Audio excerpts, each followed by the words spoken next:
All right. Hey, many founders are incredible at building products, brands, and teams. But when it comes to the financial engine of their business, things can get messy fast.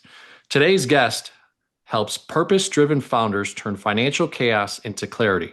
He works closely with e-commerce and CPG companies to help them understand the numbers behind their mission and build businesses that actually scale. Joining us today is Nate Littlewood, a fractional CFO focused on helping impact driven brands gain financial control and strategic direction. Nate, welcome to the show. How are you? I'm very well, thank you, John. I appreciate the thorough introduction there. You did a fantastic job. Thank you, brother. Thank you. So, look, in my hat of day to day being a commercial banker, I love working Mm. with CFOs, right? Inside Hmm. companies and fractional ones, because you see the nitty gritty. It's Yeah. typically what a commercial banker needs to know to be able to make some capital, decisions and structural things and all those kind of, nuances. But I'm always Mm. interested, right?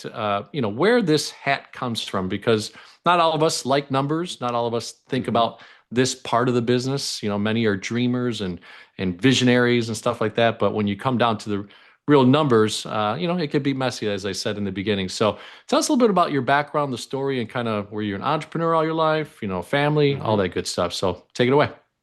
Yeah, absolutely. So I guess there's maybe three significant steps to the backstory here. Firstly, the last couple of years is really when I've been working on Future Ready CFO. And as you mentioned during your intro there, I specialize in working with generally seven-figure founders of e-commerce and or consumer products businesses.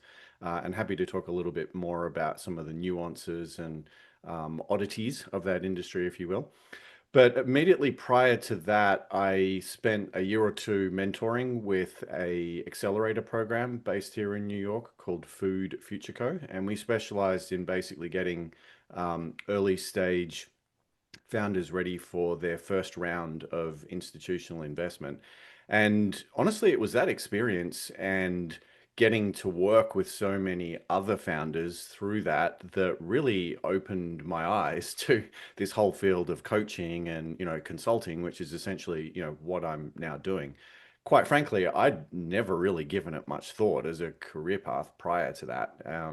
If you'd asked me 5 or 10 years ago, what do you think about being a coach or consultant, I would have said, "Are you freaking mad? Like, I'm never going to do that. What are you talking about?"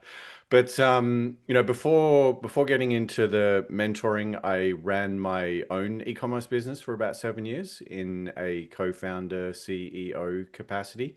Um, so yeah, we launched that in 2016, 2017, and it was a phenomenal learning and education experience in, building and managing businesses.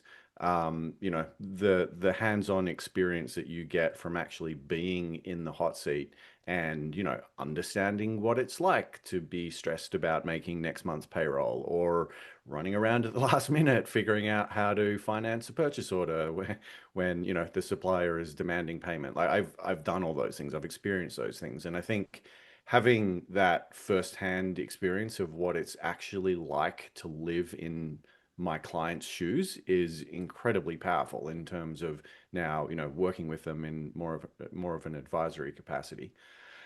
Prior to getting into the world of e-commerce and startups, which for me was about a decade ago now, I spent roughly the first half of my career working on Wall Street at an investment bank. And that's actually what took me from Australia originally to Canada for a couple of years and then down here to New York.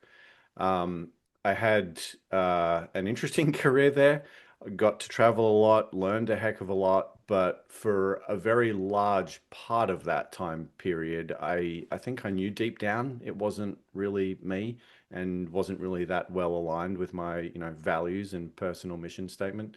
And the voices in the back of my head, got loud enough about a decade or so ago now, where I eventually said, "Listen, I need to change. I need to get out of this." And um, that was not long after I came to New York. And honestly, I have to give New York credit for really opening my eyes to the world of startups and entrepreneurship. The educational system in which, I grew up in Australia, you know, we were all trained to be cogs in bigger machines, right? Everyone was learning and figuring out how to climb corporate ladders and what you needed to do to be a good employee and so forth. Like entrepreneurship wasn't even on the menu when I went to Hmm. school. So it really wasn't until I'd had a couple of years living in New York that I had my eyes open to entrepreneurship as a potential career path. And I kind of, initially looked at it and thought, wait a second, you mean there's a job where you get to build stuff and build whatever you want and you can solve different problems and there's variety and you get to learn all these cool new things? Like, oh my God, sign me up. I should have been doing this all along. So yeah, that was kind of how I made the the transition, I guess, from banking into entrepreneurship. It's interesting, right? I did the opposite. I Oh started wow. completely all entrepreneurship, a couple businesses, sold one in '09, and then I became a banker. So Okay, there you go. it's always neat to meet the We opposite high-fived on the of way past, probably. yeah, we did a little bit of a high five. But look, I mean, obviously, both paths genuinely give you that competency to then work with these business owners, right? I feel like, Yeah. those hats are very genuinely aligned with being a part of the table, right? Of Hmm. people that they start to trust and put confidence in to really build that business. And I think there's also that component, right, where most small to medium-sized entrepreneurs, business owners don't realize what it really takes to have a good table around you, all right, of Hmm. experts, of people that can bring some good value as they're going through this journey themselves. So, all right, neat. Well, look, what's leading me here is what were some, mentors or books that you read? Because it sounds like you got into this accelerator, slash, opportunity where you kind of embedded yourself inside there and started to learn this game of the, startup, seed capital, rounds, all this stuff. But you had the investment banking background, so you kind of had some knowledge in there. But were there any mentors or books that really came up to the forefront to really establish some of these things that would later help you start the business? Yeah, interesting question. So one of the great things I think about entrepreneurs is that they love learning new things and figuring out how to do stuff. One of the terrible things about entrepreneurs is that they love learning and figuring out how to do new stuff. What I mean by that is that you know, a lot of entrepreneurs, and I certainly self-identify with this problem myself, when we first get into it, there's all these things you have to figure out how to do. And as a founder and CEO of a small business, I was wearing the HR hat, the marketing hat, the sales hat, the operations hat, the finance hat, every hat there was, I had to go at wearing it for a while. And it was incredibly stimulating. Looking back, I think during my first year or two of entrepreneurship, I was dealing with a pretty major case of dopamine addiction. Like Mm. learning all this stuff, figuring out all these new tools, learning Facebook ads, learning how to build and launch a product and so forth. Like it gave me a rush. And I think for the first year or two, I was guilty of bouncing around and jumping between all these different priorities and focuses. What I eventually came to realize, and some of the more influential learnings or insights I got from this was, through in and around OKRs or objectives and key results, was kind of frameworks for taking a huge number of ideas and priorities, figuring out which ones are really important to the business, and then putting the systems and then having the discipline in place to actually focus on them and work on them and make meaningful progress and keep yourself accountable for, a reasonable amount of time. So you go from bouncing around like a kid in a candy store to just being head down and focused on your homework for 3 months at a time and getting stuff done. That was honestly something that I really struggled with at the time, but I read a lot and learned a lot about, the systems and processes to organize ideas and, stay focused. And it completely changed the trajectory of my own business. And quite frankly, that process, some of the systems I learned is a big part of what I now coach my clients on. For me, that was, I guess, one of, if not the biggest learnings or insights I got from being an entrepreneur. I didn't mention this earlier, but I also spent a couple of years at business school as well during this transition, which is obviously, a very comfortable and safe place to make a transition like this. So I specialized in and focused on VC and entrepreneurship during my time there.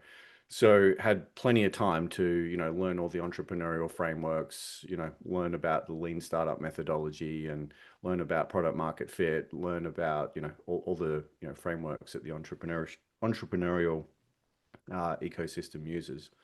Hmm. So, obviously the combination of this accelerator, the business that you had in e-commerce, were there certain specific products that you start to, figure out, or was it more an FBA type business? I mean, what angle did you kind of put yourself in that initial startup side? Yeah, so when I first started exploring the world of entrepreneurship, I basically made the conscious decision at that point to basically wipe the slate clean and say, you know what, I've been kind of a finance guy, and within the world of finance, I was kind of focused on metals and mining, like commodity-based industries. Hmm. But I made the decision to basically wipe the slate clean and say, okay, let's assume for a second that maybe none of these career decisions I've made up until this point were really that well considered.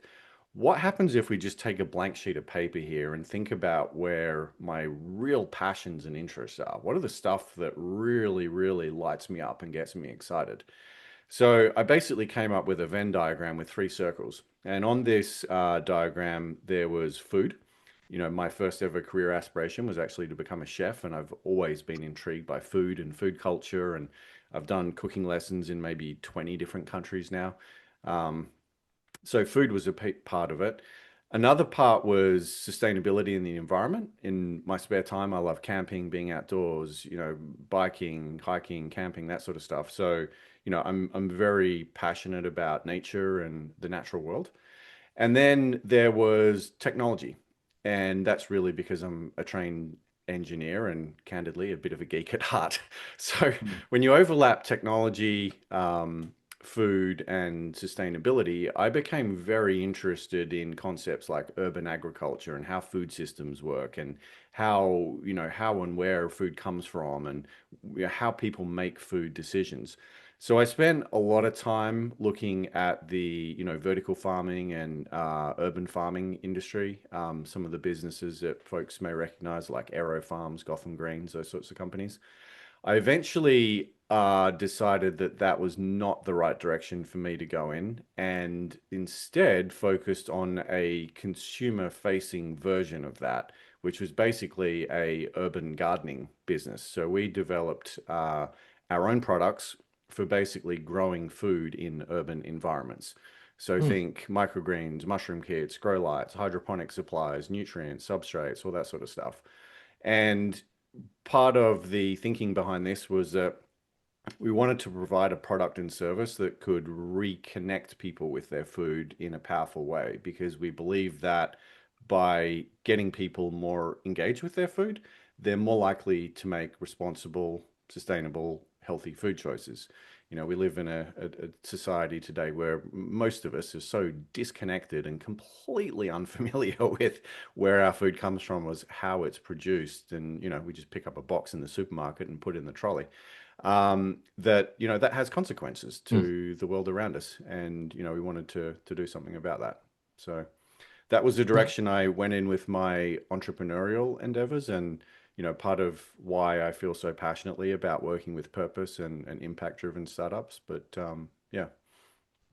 No, that's an incredible connection of dots, right? I think about our own family until we had kids, and really were feeling that responsibility of, organic compared to all the things you start to realize that this food industry puts into our food. Mm. And we can go down a dark hole right now because Oh, yeah. my wife became enamored with a gal named Food Babe. Back in those days, I think it was 2010, 11. We had our first child, and we switched our whole way of grocery shopping. Mm, more, yeah, more farm to table type stuff, more mm, opportunities to feel real food, right? And it's mhm. interesting because I grew up in, Kellogg's cornflakes or, this processed stuff. So anyway, that's probably not the theme of this particular podcast, but I think we should have you on just even for that part of it because it's such an incredible side of how our society has become so obese, and now every commercial Yeah, is GLP-1 and all that other crap. So yeah, anyway, I digress. So what an incredible connection, and what a way to also go for SEO community. Take a company and a business that Nate got into, found a passion, took some time. I'm in this transitional period myself, of kind of maybe rediscovering for the next few weeks of who I want to be. I love small business. I love dealing with small business, medium-sized business owners up to about $100 million has kind of been my sweet spot, 5 to 100. And, is that, or is there time for you to take that Venn diagram and do that? That's kind of a question I ask myself, right? So mm, it's interesting for you to have developed that, put the time into it, and then been able to be purpose driven to start, the company that you have now. So the mhm, combination of the accelerator, your business, then ends up to be this particular brand that you launched here and company. Tell mhm. us about the first client that you were able to acquire. Was it within the accelerator that you had already built some collections? How did you actually start that component of your business to get clients? Yeah, so I did a little bit of paid work with companies that came out of the accelerator program. It was mainly around fundraising readiness, so helping them put together pitch decks and financial models and projections and that sort of stuff. But quite frankly, the businesses that were being spun out of that program were generally a bit early to be fractional CFO clients on Hmm. a retainer basis. I mean, my retainer services start at like a few grand a month, and for a lot of these companies it's a bit premature for them. They are still at the point in their cycle where they really needed to be focusing and dedicating most of their financial resources and time into just figuring out product market fit and getting Hmm. traction. And until any business has figured out product market fit and has got some repeatability in terms of how to acquire customers and deliver to customers, frankly, I don't think you should pay a cent for financial advice and even accounting. Like, pay as little as you possibly can, because your efforts need to be focused elsewhere. But I digress a little. Back to your question. I think there was a couple of important transitions in my thinking that got me from there to here. First of all, worth calling out that, like many people who make a decision to become entrepreneurial or do something entrepreneurial, the first thought that comes to their mind is, I'm going to found a business. I'm going to start my own thing. I want to build something, right? And that means that a lot of people who have these sorts of thoughts and aspirations and ideas, they fall into a founder or co-founder, CEO type seat, right? They building their own thing. And I did that for a while. It took a number of years and a lot of reflection to realize that while there are parts of that job that I really enjoyed and liked and excelled at, unsurprisingly, it was the number crunching, the operations, all of the data heavy sort of stuff I was good at and I liked. There were a lot of other parts of that role that I really didn't enjoy that much and frankly wasn't that good at. For a founder of a consumer products business, it kind of helps, for example, if you care about things like branding and marketing and meta and ad creative and, cost per click and customer acquisition. It's like, I dabbled in that from time to time, but I was never that good at it. I never really, found a passion for it. And I think, my business suffered as a result of that because I didn't have the passion and the drive to get good at that part of it. So, what I've since come to realize is that my role in this ecosystem is a little bit different to what I thought. I actually add more value and can have far more personal impact if instead of trying to run the whole business, I just focus on running part of the business, which is, the numbers, the spreadsheets, the finances side of things, because that I can do really well. And rather than me being involved in one business, i.e. my own, I now get to work across a number of different businesses. So I have like 6 or 7 retainer clients right now, and I can contribute the part of me into these businesses where I am performing at my best, doing the Mhm. thing that I can do better than almost anyone else. But I'm not wasting anyone's time with all the nonsense that I don't do that well. And so what I've realized is that my role in this ecosystem is to be the co-pilot. I'm the guy that reads the maps, helps navigate, helps define the strategy, figure out where we're going, and then I partner with the CEO and founder and support them on their execution. So I'm kind of the founders or CEO's wingman, if you like, and that's a role and a function that I frankly enjoy a lot more, and I think I'm a lot better at. It makes me think of, our name, Go for CEO, right? Yeah. And a lot of people mistaken themselves as the A player when being a Mm. B, C, D, E. Jeff Bezos, I always jokingly say, right? He didn't build Amazon by himself. He had some incredible superstars around him and built that Hmm. organization over time.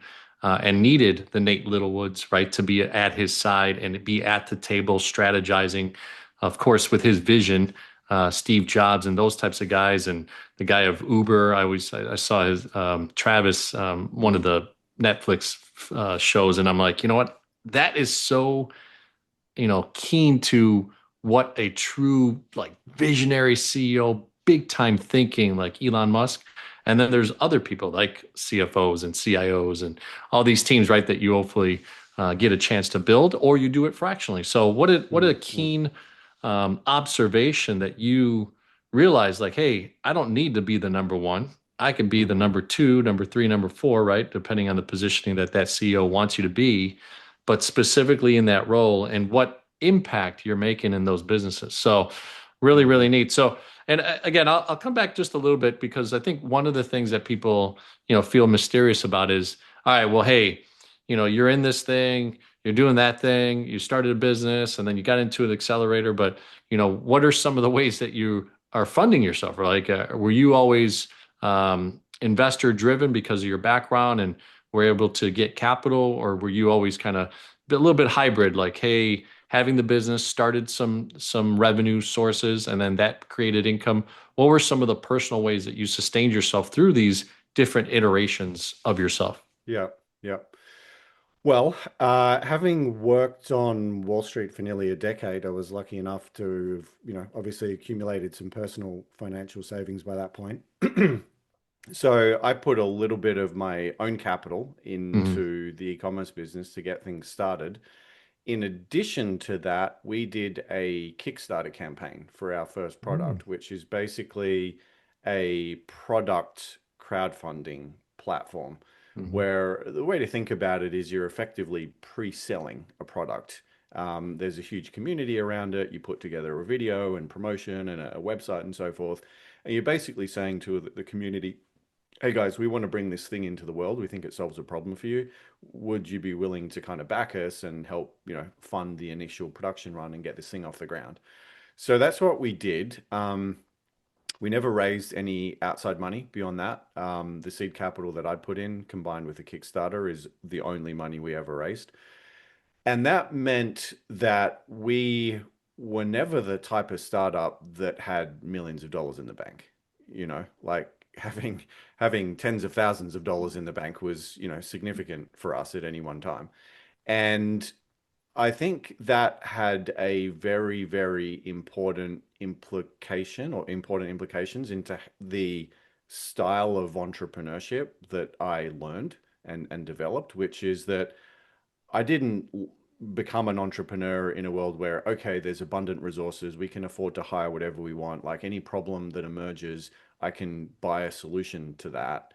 Instead, it was much leaner and scrappier, and I had to be very, resource considerate and always be very thrifty and always be creative about how we got the most bang for our buck. Now, that might sound good, but there's also some significant downsides to that approach. Most Hmm. notably, is it has a very, very big impact on how you think about risk and the types of risks that you are able to take on. So, as you would know, a business and entrepreneurial mind, like risk usually correlates with return. And like if you can take bigger risks, then eventually, as long as they're smart risks, you should eventually look forward to the bigger returns. The problem with being a bootstrap company is it can be really, really hard to take those big risks because if they don't work out and the initiative ends up flopping and you don't get the results you want, that can be the end of the show, right? Game over. Hmm.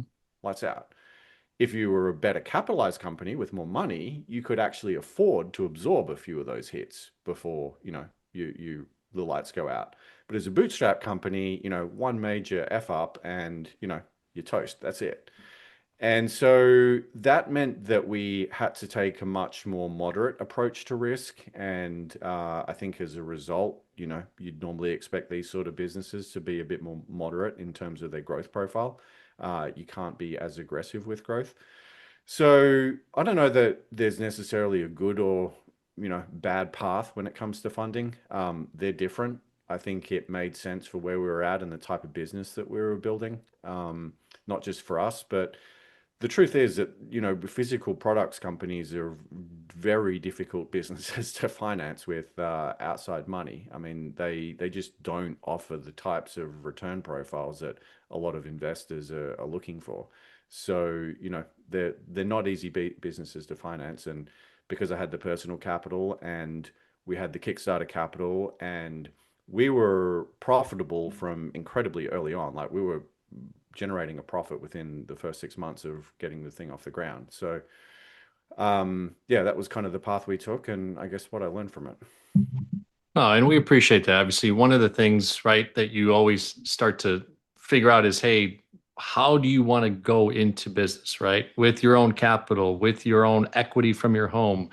Do you raise some funds from family and friends? Do you go Mm, seed round? Do you go angel? Do you go, crowdfunding? I had a gentleman, you may know him, digital niche agency. His whole focus in his agency is crowdfunding, and he does all the mm, marketing back end for these companies, Jason Fishman, and he was on the podcast. And it was really interesting to kind of learn that because I had only heard of that component once, which was for a basically like a board game.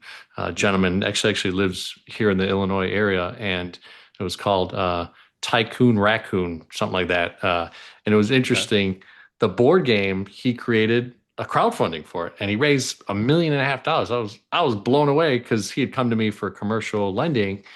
He had already Hmm. been kind of in business, and when I heard that startup story, I was like, wait, what the heck? I didn't even know that that was possible. I thought it was always, Mm, accredited investors and, these types of things that you can go after. So really cool mm, part. And again, these little breadcrumbs that you're leaving behind over the last 10, 15 years, Nate, has been an accomplishment that now on a daily basis with this singular focus of CFO status, right, within these companies and mm. these engagements seem to be such a great fit for you. So, um, tell us what it takes now to kind of work with you and where you're at in this process now that you've built your infrastructure. You know exactly where you're headed. You know the type of avatar that you work with. What are Hmm. some of those engagements looking like nowadays? And what does it look like 3 to 6, 18 months from now? For sure, for sure. Yeah, so within the e-commerce and consumer product space, I focus specifically on founders who are post product market fit, right? We've already got a thing in market, we're selling it, and there's usually at least a couple of years worth of history here. So we've gotten some traction. These are generally brands that are doing at least a couple of $1 million in revenue. We're at the point where this is, more than just an interesting idea, right? Like this thing's got legs. But we're not yet at the point where this is what we call a real company. Okay. So we don't have a complete organizational chart. We don't have a marketing team built out. We haven't got operations team figured out. Like there's a CEO, founder, maybe, a handful of other committed employees or team members helping them out. But, we're still evolving and figuring out what this thing needs to be and look like in order to be a scalable business. So that means that all of my clients are figuring out team, like they're all figuring out, do we need an agency? Do we need a CMO? Should they be fractional? Should they be full time? Like, what does the rest of the marketing team look like? They're all figuring out their technology and tools. So we're looking at IMS systems or inventory management systems, ERP or enterprise resource planning tools. Where, we're exploring a lot of ideas. And what I'm trying to do is basically help them mature or grow into something that is more systemized, more process orientated, and something that, is more scalable than what they've got now. I'm wanting to basically build a fire that we can put fuel on and, then have it go, right? More specifically, these founders usually come to me for one of two problems or reasons. First of all, is there's some level of dissatisfaction with the financial outcomes they're generating. So this Mhm. could materialize in them not paying themselves enough. They don't pay themselves consistently because they don't know how to manage cash flow and they need to give the money to a purchase order or supplier instead of paying themselves, for example. Or it could be that they're working hard as ever, generating millions of dollars, but they get to the end of the month every month and they're like, WTF, man, like, where did all the money go? And why isn't any of it in my bank account? Right? So there's some level of frustration around the financial outcomes that they're generating. That would be problem one. The other problem category is founders who, a little bit like the earlier version of myself that I described a few minutes ago, they're overwhelmed by shiny objects and toys and priorities. So during my onboarding process, I have a stage where I ask the founders, like, what are you working on at the moment? What are you trying to do or achieve right now? And they'll commonly rattle off, launching on TikTok shop, new product, branding collaboration. I want to hire this person. I want to open up that sales channel.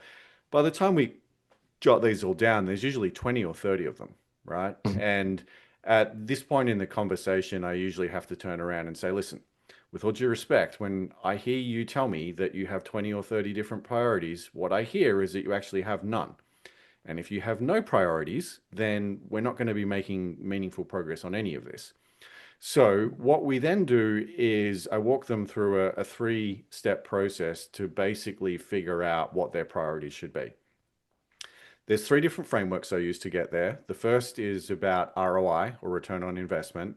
You'd be familiar with that as a metric, but it's essentially looking at the financial magnitude of what we could generate here. So, for example, what is the annual EBITDA potential of a certain initiative or project? Then we can look at the investment piece, which is usually some combination of time and money, and look at what we'd have to put into this effort in order to get that outcome. So, for example, we want to do some work on conversion rate optimization for our website so that we can convert more visitors into customers. It will generate an extra $500,000 a year in EBITDA, but it's going to cost a CRO agency for 6 to 12 months, and one of the co-founders is going to need to spend 5 hours a week on it, right? They're our inputs. The next thing we can do is apply a bottleneck analysis. I'm sure you're familiar with that as a concept, but in a business context, it can be applied a number of different ways. First of all, we could apply it to the traffic moving through the website. You start with visitors, then you get people viewing a product, then you get people converting or checking out. Then you have a metric called average order value. And after that, you have a metric called repeat purchase rate, like how many times do the customers actually end up coming back and buying more. So all of those numbers in that flow are potentially a bottleneck. And what we can do is benchmark any business to its peers, other businesses like it, and understand where the constraint is in this pipeline or flow. And now, by definition, the most bang for your buck that you're ever going to get in working on your own business is removing your bottlenecks, right? If I could double the conversion rate and that were my bottleneck, then I'm going to double the amount of customers I get, which all else equal should double the amount of revenue and profit that I generate. Mhm. Another way you could apply the bottleneck framework is looking at people and processes and flows. So one of my clients late last year, we observed some problems with their customer acquisition cost on Meta or Facebook. And we concluded that it was about creative quality, which is, the visual assets, the videos, the images that we're using to run the ads. And there just wasn't enough of them coming into the ad account. So what we did is launch a project all around sourcing more creative, which basically meant working with influencers and content creators. And we've now got a system that delivers 10 plus new ad creatives every single week produced by these third-party creatives. So we've removed that creative bottleneck. Another client is dealing with an operations or supply chain bottleneck. We have grown revenue so quickly, they're growing at about 100% year on year, that they've basically run out of capacity to ship orders. They own their own warehouse and do their own fulfillment, and they just cannot pack boxes fast enough right now. So we have a supply chain and operations bottleneck that we're figuring out how to staff and remove. So that's two frameworks. The third is really around skills alignment, which is an acknowledgement that for many small businesses, and for clarity, most of my clients are running teams of like 2 to 10 people. You mentioned Bezos earlier. It's not like we have an Amazon.com size talent pool in the back office to pull from. We don't Hmm. have experts on absolutely everything sitting around. So by definition, there's really only a fairly small and finite number of tasks and things and functions that our small team can do exceptionally well.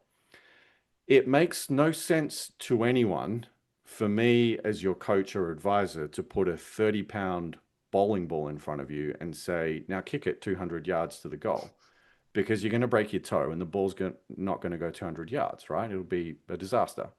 So what I'm trying to do as an advisor and coach is figure out what are the balls that I can put in front of you as a business owner and founder that you and your team are successfully going to be able to get in that goal. And by applying this ROI framework, bottleneck framework, and looking at skills alignment, we can commonly get from a list of 20 to 30 priorities down to two or three. And what we can then do is put them into the OKR or Objective and Key Result framework, which is basically a system for setting tangible goals and keeping yourself accountable for making progress towards those goals. Now, this isn't to say that the other, whatever, 27 or 90% of the priorities are killed, but I have a system. We just put them on the back burner. We're not saying no, we're just saying not now. For whatever reason, this other stuff is not giving us the return we want, or we don't have the right people in order to tackle them. We can revisit them later. And as the business grows, we get more team members, we learn new skills. Maybe we can bring some of those ideas off the back burner and focus on them in a future period. You made me think of a book I read called Your Next Five Moves, and Mm, thinking about the sequencing that you have to have within anything that you do, right? I hmm talk a lot about in my book faith, family, fitness, finance, and fun, right? The five F's, and kind hmm of coordinating yourself and kind of having a roadmap to be able to affect each and one of those areas. But as you affectionately just talked about it, when you have 27 ideas, and you're trying to juggle all of them, boy, it doesn't work, right? You're too many spinning No. plates. So in my book, I talk about assessing. So taking that Mm, moment, and I'm kind of living that reality right now with what's gone hmm on in my personal life and on the work. And it's interesting to kind of go back to myself of reflection of writing a book, taking 2.5 years, and then now hmm being in a situation to take and practice what I preach, right? mm, And it's one of the hardest parts of self-reflection. But boy, how awesome is it that these business owners that have engaged with you have you as a teammate to kind of keep them in line and sequence those opportunities. I forgot who else said it, but I think it was Jobs or someone that talked about like you get a million ideas a day and you're like, all right, put it over here, put it over here, put it over here. Just stay yeah, focused on this, right? yeah, Because yeah. it can be so distractionary. So all right. Well, look, we've had a lot of fun here listening to kind of the journey, the aspect of changing a complete career, redesigning yourself and becoming, really a different individual, but using the competencies that you've always had. So, Mm. what are some of the ways that you've also learned, from your own company? Have you gotten to a point where it's more than, I guess, sole proprietorship per se, or Are you having independent contractors that you maybe outsource some other areas? Because you just talked about three or four different ways that you were helping. And I know that you're very Mm. singular focused on financial, but you also Hmm. have these competencies. So in your business, in your team aspect of it, how do you resource those other aptitudes that you need to bring into the business? Yeah, absolutely. So I am currently the only CFO that does, the client-facing work in the company. I may eventually hire a couple. I'm not there yet, but the people I do have helping me right now is an accountant. Mm, So for some, but not all of my advisory clients, I offer an accounting add-on for, obvious reasons. Um, that basically means that I can oversee that accounting work and get, the chart of accounts set up just the way I want. I get the accrual accounting done just the way, I like it done, such that the financial statements that we're generating are optimized for the forward-looking analysis and the projection and the forecasting that I'm doing as a CFO. I also have a few different people helping me on the marketing side. They're all, agencies, freelancer type folks, and I am in the process. I've already engaged a headhunter to try to find a financial analyst to help with, building out the financial models, rolling over the financial models. I'm hoping that I can find someone who's pretty AI savvy because I think over the next year or two, it's going to be more and more about teaching and figuring out how to get AI to do a lot of this stuff. A mhm. year or two time, I don't think we're going to need financial analysts like we did when I learned how to do it.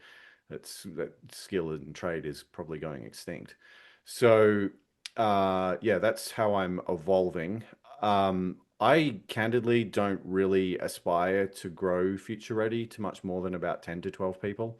Mhm. Um, I think I can make a very healthy income at that level. We're not talking millions of dollars a year or anything, but like I'll be fine with a team that size. And I personally, just as a, manager and leader, knowing what I know about myself, I know that I am not going to enjoy running a company larger than that. And so that's where I think I'd probably cap out. I do have some, I guess calling them any more than thoughts or ideas would probably be an overstatement, but I do have some thoughts, ideas, and perhaps aspirations of setting up a couple of other adjacent businesses.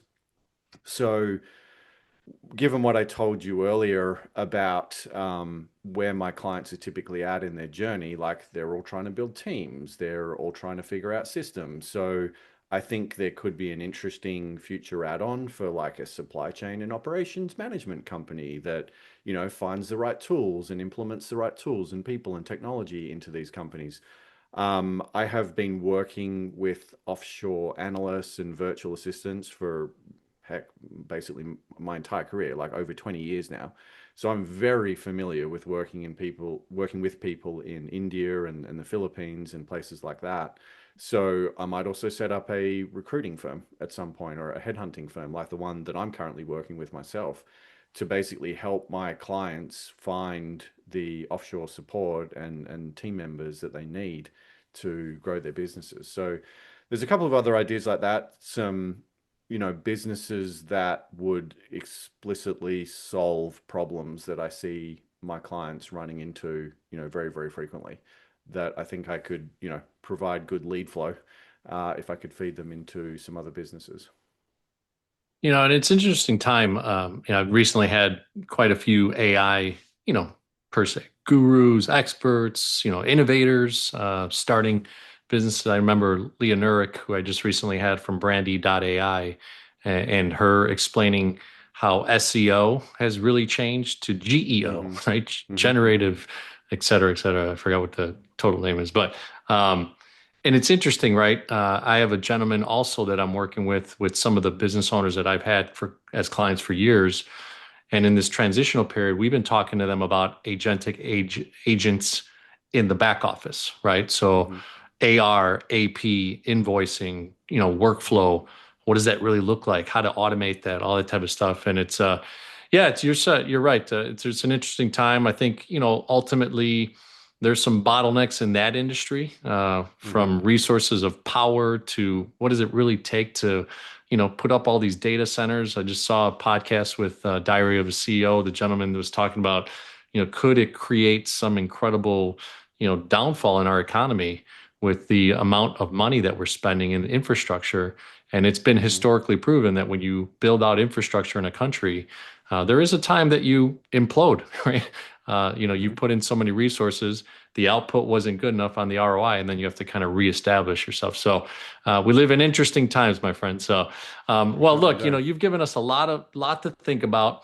I love again that you have really taken your full journey into this aspect and you feel passionate. I think the most important thing that I've gotten out of this podcast and Go for Shield community, listen up here, right? Nate took some time to assess where he was at and really evaluated it with a Venn diagram was his tool, and then thought about it from his perspective. Where could he center himself and bring a ton of energy and passion, and then finds those avatar clients and is just 100% laser focused with them.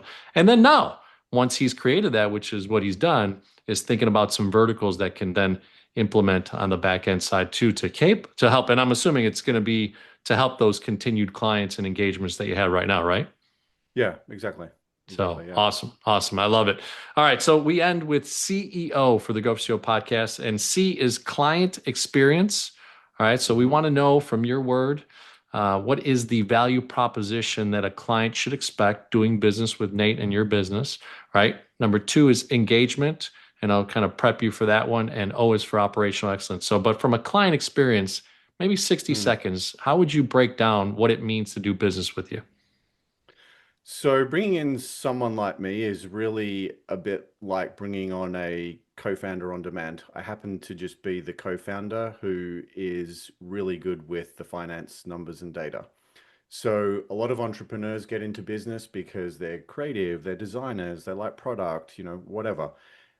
And that means that they can fall victim to making a lot of their decisions based on intuition and gut feel. And sometimes that might be great, and I'm sure a lot of the time it is.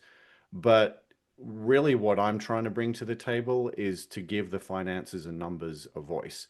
And in doing so, what I'm fundamentally trying to do is take them from a stage of chaos and confusion when it comes to the numbers to one of clarity and confidence, and a state where they can recognize their finances and numbers as a strategic ally and something that can actually make their lives easier as a business owner and operator, rather than something that they should be intimidated by. I love it.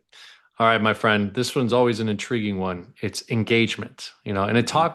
the question is really, how do you like to engage? How do you like to engage with your peers, with your clients, with family members? Like, what should someone expect when they think of engaging with you? So it could be, do you like dinners? Are you an events person? Do you like sports? How do Mm, you like to engage with others?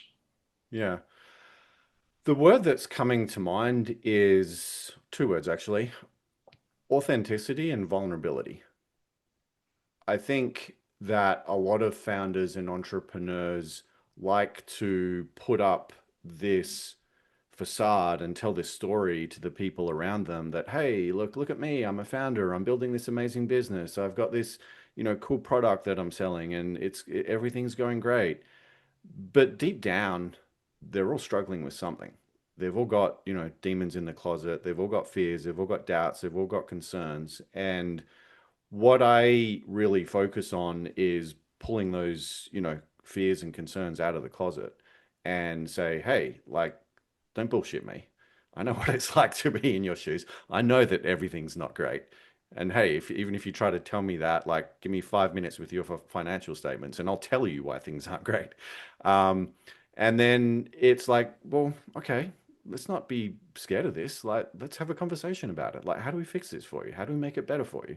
Let's untangle this problem because it's not fun dealing with these fears hidden in the closet. Like, let's bring them out in the open, just talk about it, and we'll figure out a plan to fix it for you.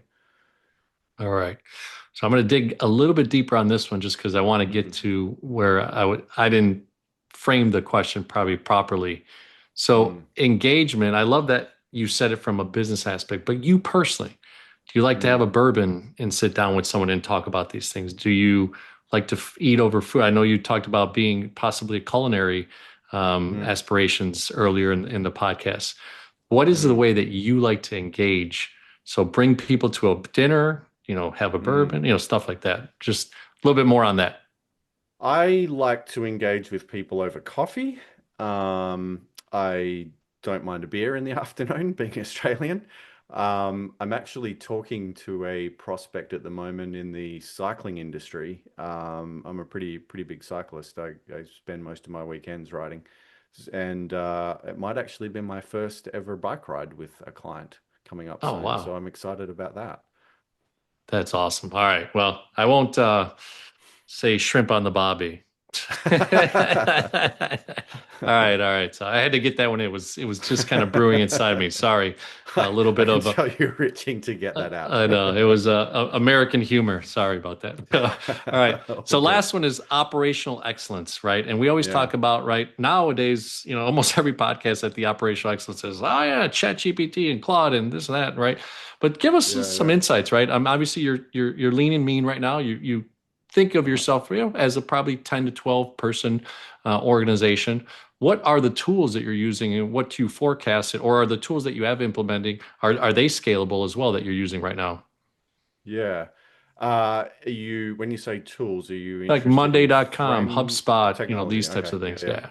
So I am a very heavy user of Notion.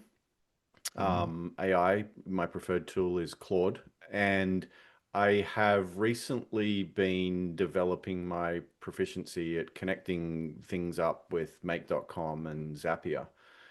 So, some examples of some of the stuff that we are working on is that I have Fathom, the meeting recorder, follow me around in all the meetings. And I take those transcripts, I feed them into my own kind of custom AI agent. Fathom obviously does its own job of summarizing them, but pulling out to-do list items, adding those to-do lists to my calendar. If it's a client call, it will record and archive that call in a little Notion base that my clients have access to so they can see all their call recordings, all the notes and resources that we shared are all automatically updated and stored in there. And we're working on getting a little bit smarter with using some of these tools for content creation, right? So do a few podcasts like this. I host my own podcast. I host a mastermind group for founders.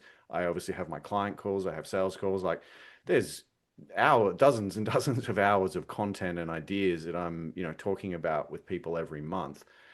So the next project we're tackling is basically figuring out how to build a content engine off of this. So how can we periodically review all of these call transcripts and clip out little video highlight reels or make a carousel or put together a thought leadership post and basically take all of those conversations and insights and client questions that I'm being exposed to and feed them into the marketing machine with AI. So we're working on that at the moment. Hopefully, have something up and running in the next week or two.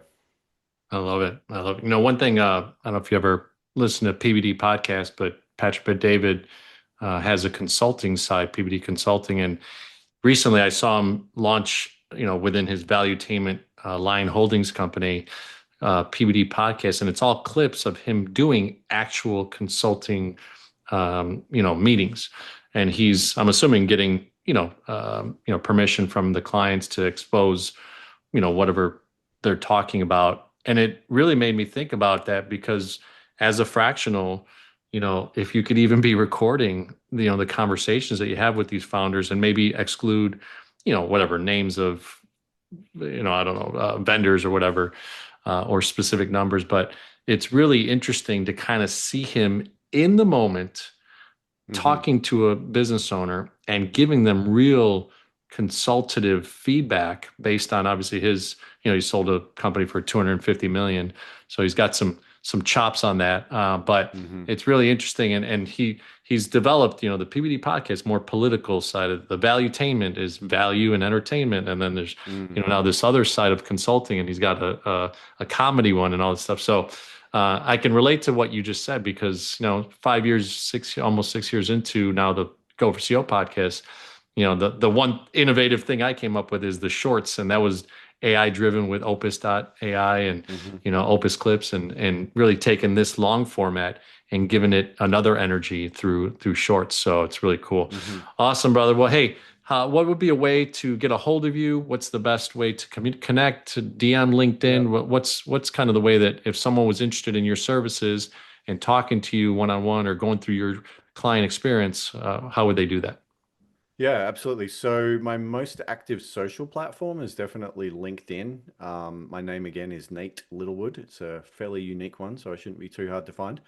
And I'm posting on there pretty much every day. I really focus on sharing clips from my own podcast, conversations I've had with other folks and founders, and a fair bit of thought leadership stuff, which I have discovered is the right place to be in terms of content and marketing for businesses like ours, since you were just touching on the subject. But the other place you can find me is my website, which is futurereadycfo.com. There's a bunch of free tools and resources there to download, like templates, cash flow models, self-audit reports, all sorts of goodies there for founders who are interested in learning and understanding more about their own finances.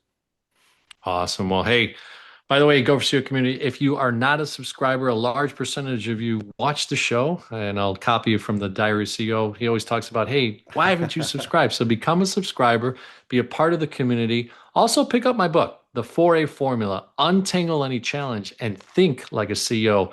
Many, many hundreds of CEOs have been on this podcast, and I took the last few bonus chapters and shared with you little snippets of guys like Nate Littlewood and what their thoughts were, and then my own experiences being an entrepreneur and an intrapreneur in the marketplace. So thanks so much, Nate, for being on the Go for SEO channel. We look forward to having you on in the future as well. Of course, of course. Thanks, John. I really appreciate it. I've enjoyed the conversation.